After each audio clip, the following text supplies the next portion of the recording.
ఈ ప్రపంచంలో అందరికంటే అదృష్టవంతులు ఎవరో తెలుసా అండి? కోట్ల డబ్బున్నోళ్ళు కాదు. ఖచ్చితంగా కాదండి. ఎవరైతే కన్న తల్లి చేసి వండిన వంట ఆమె బతికున్నంత కాలము తిన్నవాళ్ళు, అలాగే కన్న తండ్రి చనిపోయేటప్పుడు అతనితో మాట్లాడగలిగిన వాళ్ళు, అలాగే తోబుట్టువుల దగ్గర బట్టలు తీసుకోగలిగిన వాళ్ళు, అంటే వాళ్ళ డ్రెస్సులు తీసుకొని వాడుకోగలిగిన వాళ్ళండి.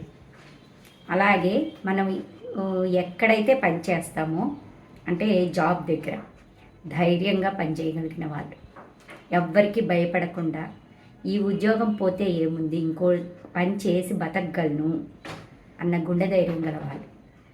పోతే పోయింది, తీసేస్తే తీసేశారు, నేను కష్టపడగలను, నేను డబ్బు సంపాదించగలను, నేను ఏదైనా చేయగలను అనే ధైర్యం కలిగిన వాళ్ళు నిజమైన అదృష్టవంతులండి. ఇంక ఇవన్నీ ముఖ్యమైన అదృష్టాలండి. పుట్టింటి తోడున్న వాళ్ళు ప్రపంచంలో అందరికంటే అదృష్టవంతులండి. ఇప్పుడు పెళ్ళైన కొత్తలో అండి ఒక అమ్మాయి ఉంటే, అమ్మాయి కానీ అబ్బాయి కానీ అండి, వాళ్ళ అత్తగారి సైడ్ వాళ్ళతో ధైర్యంగా మాట్లాడలేరు. కానీ ఎప్పుడైతే పుట్టింటికి వస్తుందో అమ్మాయి, వాళ్ళ ఇంట్లో వాళ్ళందరినీ దబాయిచ్చి మాట్లాడుతుంటుంది కొత్తలో. మీరు గమనించండి. ఎందుకనంటే వాళ్ళ మీద ఉన్న చొరవ, నా వాళ్ళు అన్న ధైర్యం అండి. ఆ ధైర్యం ఉన్నవాళ్ళు అదృష్టవంతులు, నిజంగా అదృష్టవంతులు కదా. ఇంకా అత్తగారిల్లు అంటారా, అది నథింగ్ అండి. అది ఉంటే ఎంత, లేకుంటే ఎంత అండి. మన వాళ్ళు కారు, వాళ్ళు ఎప్పటికీ కారు.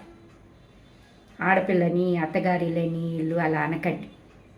అది ఎప్పటికీ మనది కాదు. మనని కాని వాళ్ళ గురించి మనం ఆలోచించాల్సిన అవసరమే లేదండి.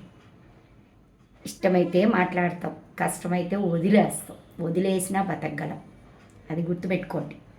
మన బతుకు మనం బతకగలమన్న ధైర్యం ఉంటే అత్తగారిల్లు ఏంటండి, నథింగ్ అండి, నథింగ్.